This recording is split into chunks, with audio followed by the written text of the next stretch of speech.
Old money is not a number, it is a neighborhood. It is the hush that follows a name spoken in the right drawing room, the scent of old vellum and beeswax on a committee table, the way a portrait's eyes seem to follow the minutes as they pass from one discreet hand to another. Fortune accumulates in ledgers, power accumulates in rooms, and the rooms that matter are seldom ballrooms. They are committee chambers with chairs worn smooth by centuries of habit, where tea comes on a tray and the decisions arrive in the passive voice, as if the house itself had made them. In those rooms, clubs and committees are not hobbies. They are the circuitry of old wealth, drawing power along hidden copper until the chandelier of public life glows in a pattern that seems inevitable.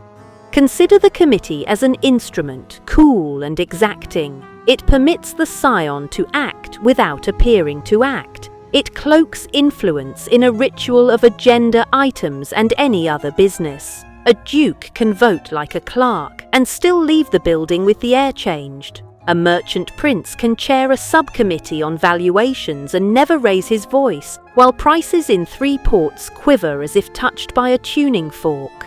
The young imagine crowns. The old prefer quorums.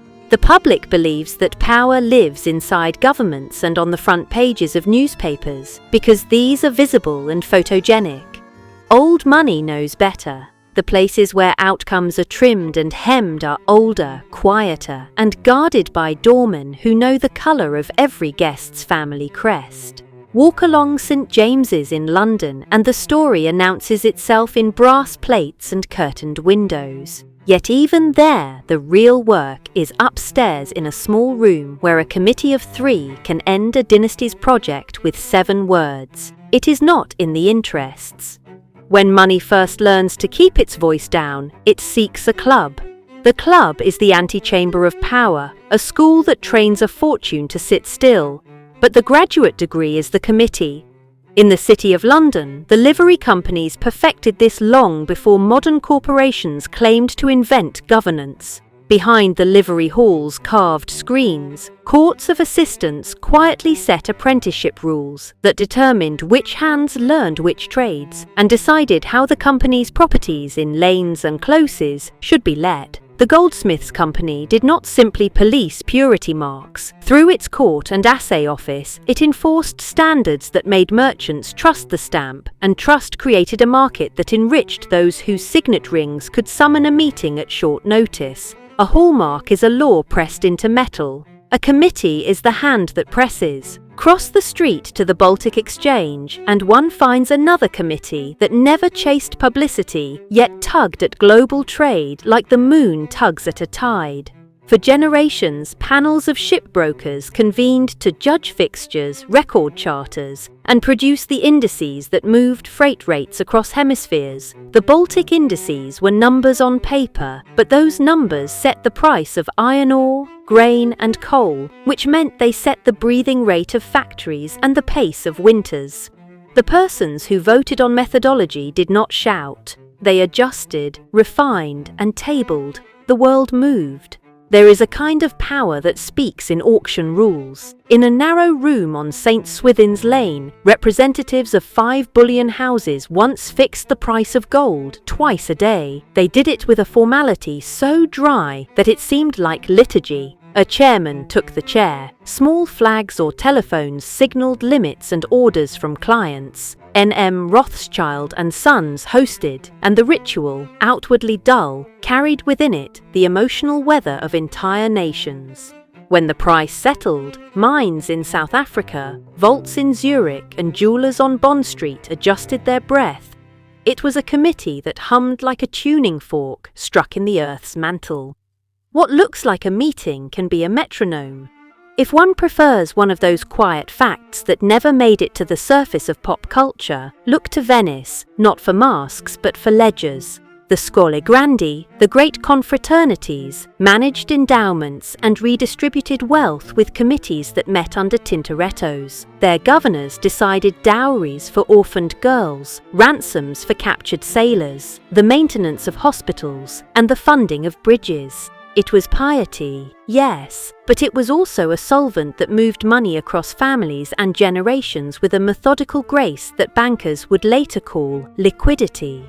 The statutes were strict, the accounts audited, and the names etched into marbles that still cool in the shade. It was a machine for respectability, and the crank was a committee that appointed subcommittees until even generosity had a docket. In France, during the late 19th century, the Comité des Forges gathered iron and steel magnates in sober rooms to reconcile production, settle prices, and lobby for tariffs with a coherence that felt to outsiders like telepathy. A syndicate here, a convention there, and suddenly entire regions found their wages and rail timetables harmonized to the rhythm of a few signatures. In the Ruhr and the Rhineland, the coal syndicate apportioned output and defended floors with minutes and seals. In such places, industrialists discovered that a committee is a lever arm that lengthens a fortune's reach without changing its accent. The English prefer committees that smell of old leather and patience. The Roxburgher Club did not move markets, but in that circle of bibliophiles, the aristocracy taught itself how to turn cultural capital into a kind of quiet sovereign wealth fund. A subscription here, an edition there, and the manuscripts that conferred civilization remained within a perimeter of taste and access. When a marquess votes to publish a long-forgotten chronicle at his own expense, he buys an annuity in prestige that yields interest at every dinner table for the next 50 years. That, too, is a balance sheet, kept without ever mentioning a profit. Elsewhere, the committee guards admission. The Pilgrim Society, founded to encourage Anglo-American friendship, is often mistaken for a dinner club. Its dinners matter. But the greater function is gatekeeping. A guest list is a map. A seating chart is a thesis. When power moves between continents as easily as a salmon moves upriver, it needs a ladder of recognitions. The nominations committee provides it, one invitation at a time, until bankers, ambassadors, and publishers share a grammar of courtesy that makes negotiations feel like reunions. If one seeks the hinge on which a century swung, there is a committee on an island of palmettos that serves. In the winter of 1910, a handful of financiers and a senator used the Jekyll Island Club as a cloak for a technical discussion about clearing and liquidity.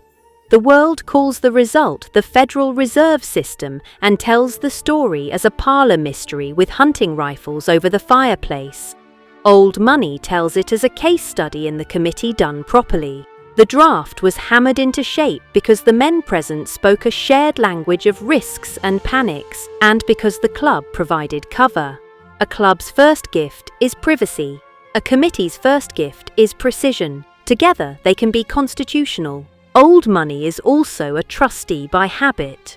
The syndics of Cambridge University Press and the curators of the Bodleian are not social ornaments. They are engines that convert benefactions into permanence, deciding which editions to print, which manuscripts to acquire, which bindings will survive fingertips not yet born. The vote seems small. The effect can be geologic. The next century reads what a committee selects this afternoon. Across the Atlantic, the corporations of ancient colleges maintain boards that look like family trees. The Harvard Corporation is small, private, and persistent, its handful of members acting with the unhurried authority of people who have lived with stewardship as a second language. There is nothing theatrical in it. That is the point. Old Money prefers stewardship that looks like housekeeping, because housekeeping is how dynasties stay warm. If there is a chamber where secrecy and legality kiss like cousins, it is the committee that governs a market with no public gallery. The diamond trade perfected it. For decades, a central selling organization convened to decide the size and timing of sites, those quiet sales that determined how rough stones flowed to site holders in Antwerp, Tel Aviv, and New York. An invitation to a site was not simply permission to buy, it was recognition by a committee that functioned like a court, assessing probity, capacity, and the ability to keep a mouth closed. Advertising turned the modern diamond into an emblem. A committee turned the flow of stones into a discipline. When old money sits on a commodities committee, it does not speculate, it curates scarcity. When the storm comes, the committee becomes a lifeboat. In 1890, Baring Brothers faced a crisis that could have eaten the city. The rescue did not arrive as cavalry. It arrived as a guarantee negotiated in rooms at the Bank of England, where a syndicate of bankers, led by houses whose coats of arms were as familiar as their handwriting, subscribed a fund to meet liabilities and deny panic its theatre. The minutes record calm. The calm is the artistry. The pattern repeats across decades. In 1931, when a Viennese bank toppled, foreign committees met in oak-panelled rooms to arrest a contagion with credit and composure. There is drama in the numbers. Old money prefers the drama to be contained within the binding of the minutes book.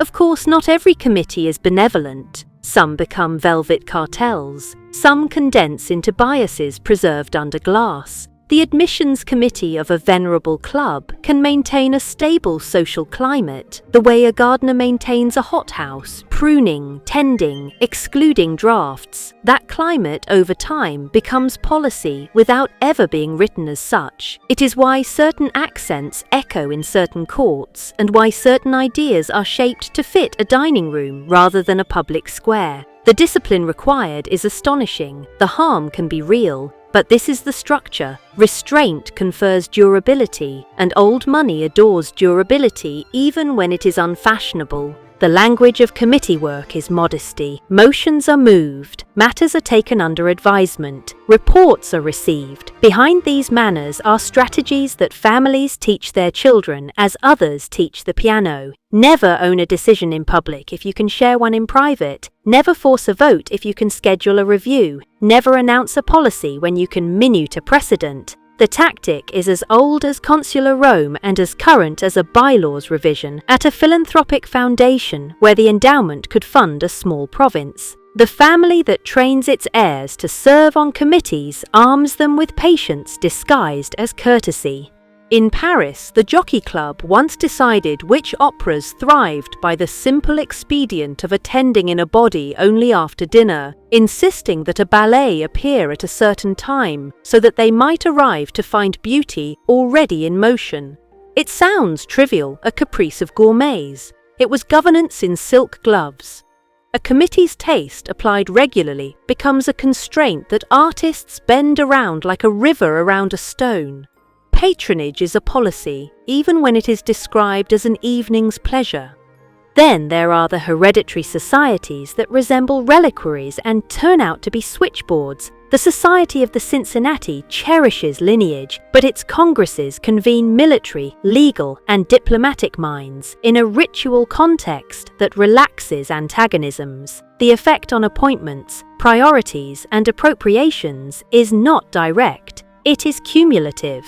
Old money does not push, it leans, gently, persistently, until the door yields. Not all committees drink claret, some drink only coffee and still hold empires in their cups. The London Gold Pool of the 1960s convened central bankers from 8 nations to defend a price, and for a season it succeeded. The agreements were technical, the consequences were cinematic.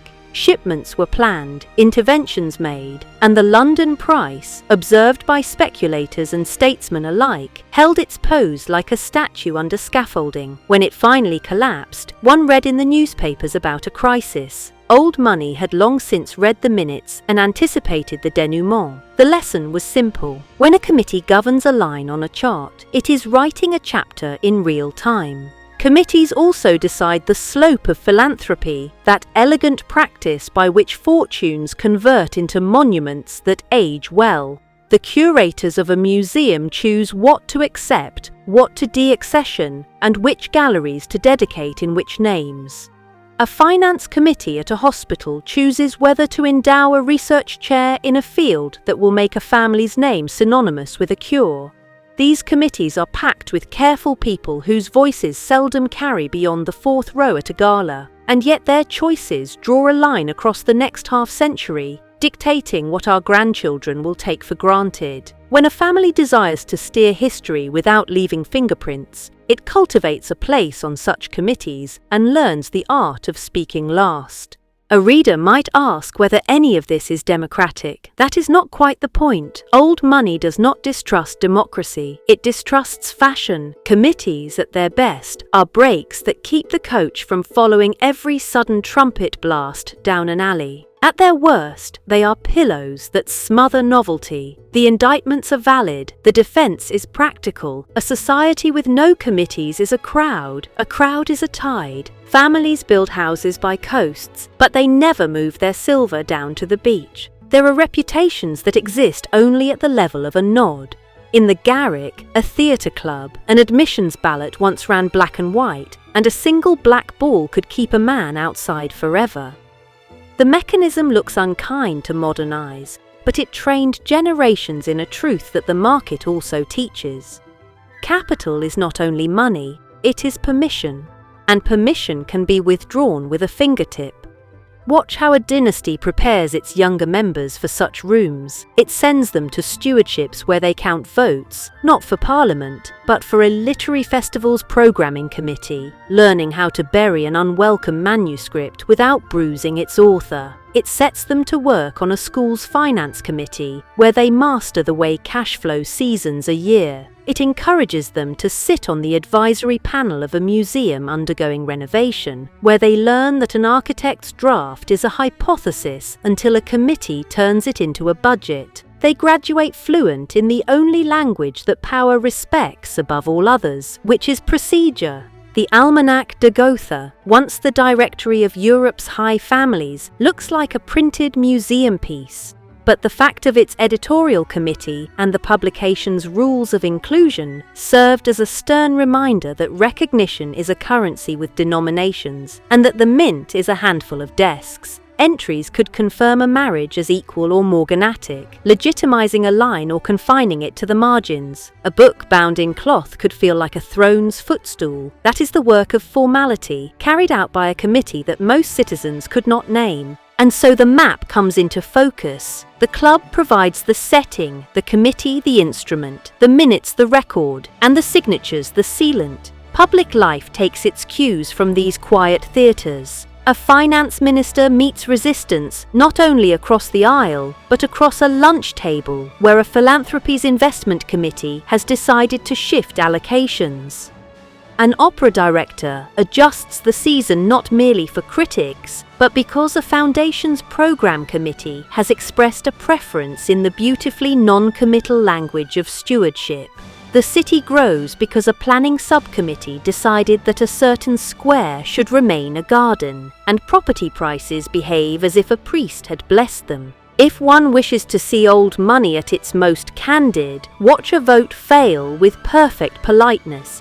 It is there that the education shows. No gloating, no scolding, merely a note that the matter may be revisited next year after a period of reflection. The defeated party leaves with dignity intact and a quiet promise that the committee will have a vacancy in 2 years' time that may soothe hurt feelings. Meanwhile, the policy holds. The art is not in winning. It is in making the loss feel like a season rather than a sentence, so that those who lost continue to sit at the table. In the end, the club and its committees are less a conspiracy than an ecosystem. They are conservatories for an endangered species of habit. Some of those habits are defensible, like patience, continuity, and care for precedent. Others are indefensible, like snobbery masquerading as selectivity. Both types live under the same roof. What makes the whole thing function is not mystery, but maintenance. The chairs are polished, the bylaws are revised. The treasurer reads the figures as if they were poetry. The archivist can find the minute in which a decision in 1873 set in motion a tradition that remains in force today. Old money knows that the world belongs to those who show up, and also to those who write the minutes. A fortune is only the first act. The second act is a seat at the long table, where the tea cools as slowly as the voices, and the portraits listen. The third act is the vote, carried by a margin that seems effortless because it has been prepared across years of dinners, letters, and gracious refusals. The curtain never falls. There is always another agenda, another subcommittee, another point arising. One leaves the building and steps back into the noise, and the noise believes it is sovereign. It is not. The sovereign is upstairs, in a room of 7 chairs, 1 clock, and a pen that still carries the faint scent of iron gall.